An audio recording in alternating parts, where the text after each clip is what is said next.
Election top 100 की शुरुआत में आपको दिखाते हैं सियासत की एक शर्मनाक तस्वीर। आपको दिखाते हैं वादे याद दिलाने पर हमारे नेता कैसे भड़क उठते हैं। ये तस्वीर है अपने ही क्षेत्र की जनता के साथ उलझते और तीखी टकरार करते कांग्रेस सांसद नवीन जिंदल की।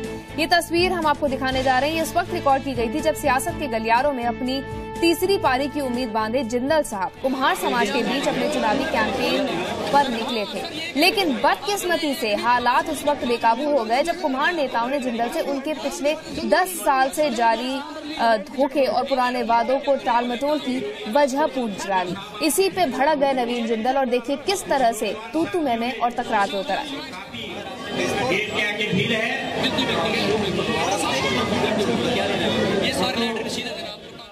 मैं बताता हूँ 10 साल एक तो तरीका होता है अपनी बात को सर बात कहने देते नहीं कहने देते आप अंदर घुस के आराम से अपने घर में बात करो। बिल्कुल ये वर्कर मीटिंग है अभी। सर आप जो है मेरे से काम कराने के लिए मेरे दफ्तर में आना। मैंने भी पर्सनल मीटिंग में लेटर लिखा था कि नवीन जी साहब पर्सनल मिलना चाहते हैं, इसलिए हमने आपकी लेकिन कोई सुनवाई नहीं हुई जनाब। इसके बाद आप मेरे से दफ्तर में आके मिलना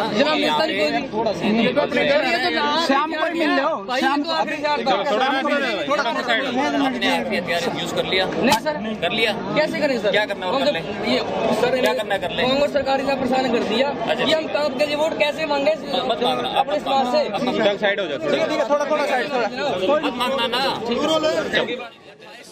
तो सुना आपने क्या कुछ हुआ। ये कार्यकर्ता यहाँ पर कुम्हार समाज का एक कार्यकर्ता है जो कि ये कह रहा है कि आपने पिछले 10 साल में जो वादे किए हैं वो तो पूरे किए नहीं, किस बिना पे हम आपके लिए वोट मांगे। इस पर जिंदल कहते हैं कि आप मेरे ऑफिस में आके मिलिए। जब लोगों ने कहा कि किस मुंह से आपके लिए हम वोट मांगे आपकी तीसरी पारी के लिए, तो जिंदल कह रहे हैं तो ठीक है आप मत मांगिए वोट।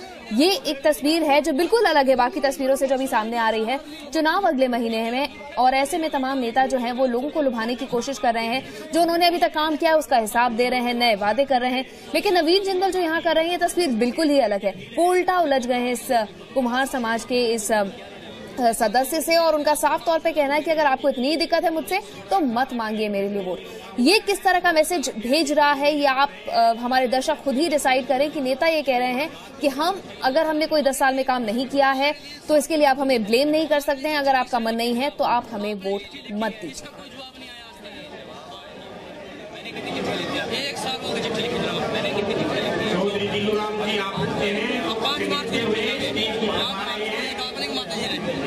रणदीप रोड हमारे सहयोगी इस वक्त हमारे साथ फोन लाइन पे जुड़े हैं। रणदीप, क्या और जानकारी है और क्या मैसेज जनता के बीच में जा रहा है इस तस्वीर सामने आने के बाद?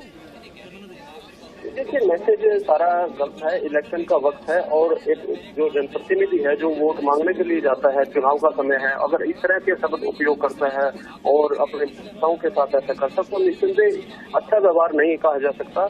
और कुम्हार समाज जो हरियाणा में आज बिल्कुल पिछड़ा हुआ है और इनकी जो मांग थी वो भी बिल्कुल जायज दिखाई दे रही थी। जो कुम्हार अपने बर्तन जो बनाते हैं वहाँ जो मिट्टी जहाँ से उठा करके लाते हैं वो चीजें वो जो स्थान होता है उससे लोगों ने एक तरह से कब्जा कर लिया, सरकारी में वो चली गई है जमीन। तो उसी पीड़ा को लेकर के ये युवक अपनी पीड़ा जाहिर कर रहा था।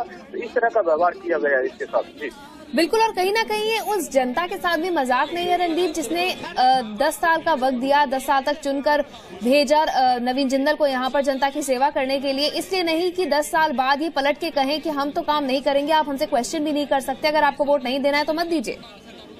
बिल्कुल, देखिए 10 साल का वक्त है। 10 साल पहले भी उसी गांव में उसी इलाके में वोट मांगने के लिए आप जाते हैं और वहां पे लोगों ने आपको जो बातें रखी थी आज भी वही बातें हैं। 10 साल के बाद भी वही बातें पूरी नहीं और 10 साल के बाद भी इस तरह का व्यवहार निसंदेह बिल्कुल ही अच्छा नहीं है लोकतंत्र में। और इस तरह के जनप्रतिनिधि के लिए जो यहाँ के सांसद रहे हैं और अब फिर इनको कांग्रेस पार्टी ने उम्मीदवार बनाया हुआ है, तो कुम्हार समाज में लेकर के इस चीज को भारी रोष है कि किस तरह से जो जनप्रतिनिधि है वो अपनी सभा में आकर के उनको बिल्कुल नकार देता है, कहता है कि हमें आपकी वोट नहीं चाहिए, आपकी जरूरत नहीं है। तो ये लोकतंत्र के लिए बिल्कुल ही ठीक नहीं है। जी शुक्रिया रणदीप तमाम जानकारी हमें देने के लिए।